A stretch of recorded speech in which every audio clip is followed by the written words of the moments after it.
What is your end goal? Why do you want to learn to code? To become a competitive programmer or to become a software engineer? What's up, you guys? I'm back with another video, and in today's video we're going to talk about competitive programming versus building projects, software engineering. And I truly believe that competitive programming is very different from software engineering. And depending on your goal, whether you're a student or you're a working professional, you really need to think about where you're spending your time and what gives you the most value. So before we get into the video, I want to make things clear. I have nothing against people who like competitive programming. I know a lot of my friends do, and it's totally a valid thing. You want to compete, you want to be better than others, you want to beat them at the competition, and you want to write really smart and clever code to solve all those tricky math problems and coding problems. Good for you. I mean, if you really enjoy it, who am I to question it, right?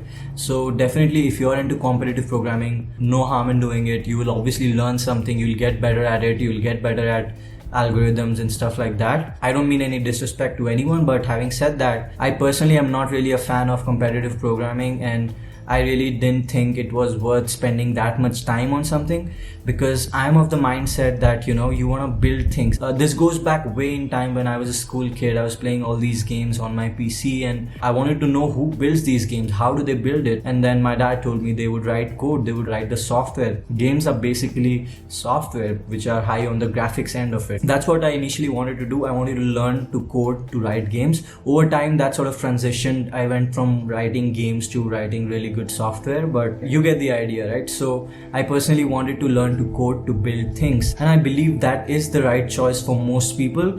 Because think of it, what is your end goal? Why do you want to learn to code? To become a competitive programmer or to become a software engineer? Because the two of them are very different, alright? Competitive programming will make you good at solving tricky problems and writing very smart, clever code to, just get things done. And if you do it faster than others, you beat them. Essentially, you win the competition. That's all about it. What do you get from it? What does everyone else get from it? In fact, I did a little bit of competitive programming in my first year at a college event, and I really didn't like it. I didn't think it was worth my time, and I felt that, it's just, I don't know. I mean, I was not bad at it. I was pretty good. In fact, I did it for the first hour and I was in the top 5. There was a live leaderboard streaming and I was in the top 5 of them, but I really didn't see the point, right? You're just writing some code to solve some niche problems, and that's pretty much it. I would much rather participate in a hackathon where you want to build something. You have a certain amount of time and you want to build something that's useful. So coming back to what else can you do as a student or as a software engineer? So what I personally did, for example, was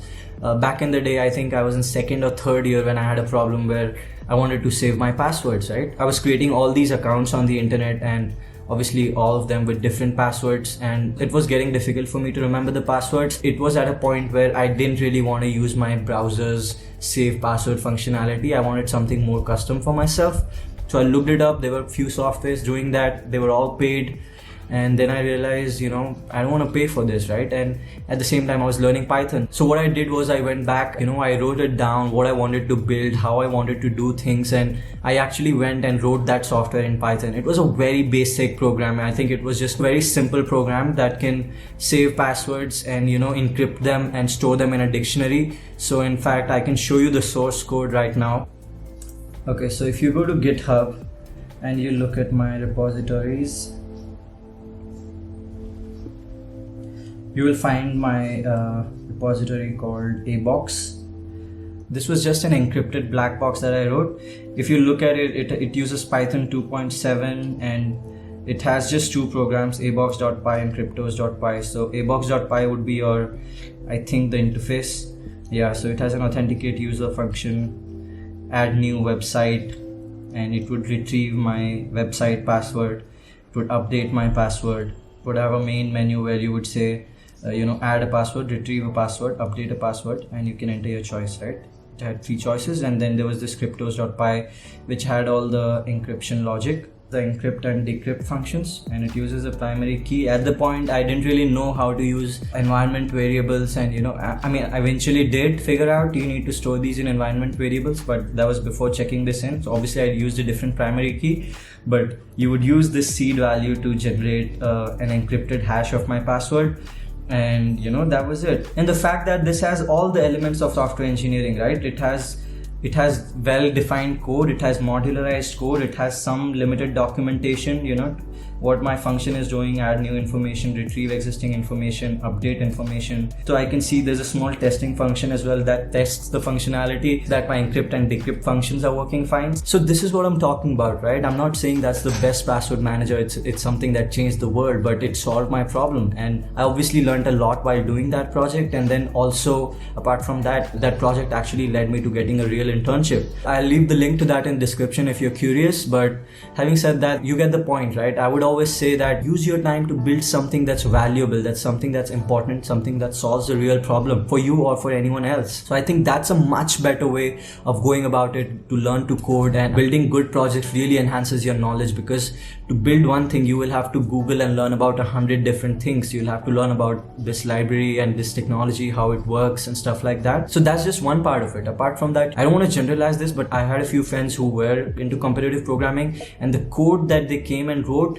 was really bad. I mean, it did the job, it solved the problem, but is it really readable? My main problem is competitive programming gets you in the mindset of just solving the problem whatever way you can, without thinking about, other people are going to read your code, other people will have to maintain your code, other people need to understand your code. As a competitive programmer, it will become very natural for you to write very smart and clever code that solves very hard problems. But that code wouldn't make sense to others. If you read someone else's code, the best software engineers write code that is easy to understand and that's very well modularized, well documented, well tested. And that's what software engineering is about. It's about writing good, readable, maintainable code that can also be understood easily by someone else who has no idea what your code does or what your problem was, but they can read your code and quickly understand what your code is trying to do and how it's going to solve the problem. So that's what software engineering is about, and that's what I encourage you do. So, go online, look at all these new technologies, React and Flutter and Svelte and Next.js and Gatsby, and there are hundreds of technologies coming up. Just pick one and build whatever you want to build with it. Technology doesn't really matter that much as long as you are building a real project that's solving a real problem. So if you take one thing from this video, it would be go back and build projects, right? Projects are the way to go. Obviously, you need to spend some time learning data structures and algorithms, but competitive programming is not the only way to do that. There are hundreds of ways of going about it. I will make videos in the future about how to learn your data structures and algorithms, and that's about it. You don't want to learn data structures to solve competitive programming. You want to learn data structures. For example, in my passwords app, I learned about this new data structure called a hash map, a dictionary in Python where I could store all my passwords. There'll be a constant time access, and then I can serialize it or pickle it and store it as a file, read back again the next time I launch my program, decrypt it, all those things. So data structures are to be used to solve a problem that you have. So for example, if you're building a Facebook, you have a network of friends. How do you represent that? You use a graph which had connections to different nodes. Those are your friends, and your friends might have different friends, and they're all connected in a big graph data structure. So you want to learn to use data structures to solve real problems which you will face while building projects. That's the real use of data structures. All right. So in the end, I would like to say this again. If you really enjoy competitive programming and you really like doing it, definitely do it. But if you have a goal in mind, if you want to become a software engineer, or if you want to start your own startup, don't waste your time with competitive programming. Start building real projects and solving real problems, and that'll help you, and that'll take you a long way. Trust me on that. Alright, so that's it about this video. If you like this video, hit that thumbs up button. If you didn't like it, if you have any other questions, leave them in the comments down below. Apart from that, you can connect with me on Instagram and DM me your queries. I reply to as many DMs as I can every day. I definitely will come back to your message. So well, that's it. Thanks for watching.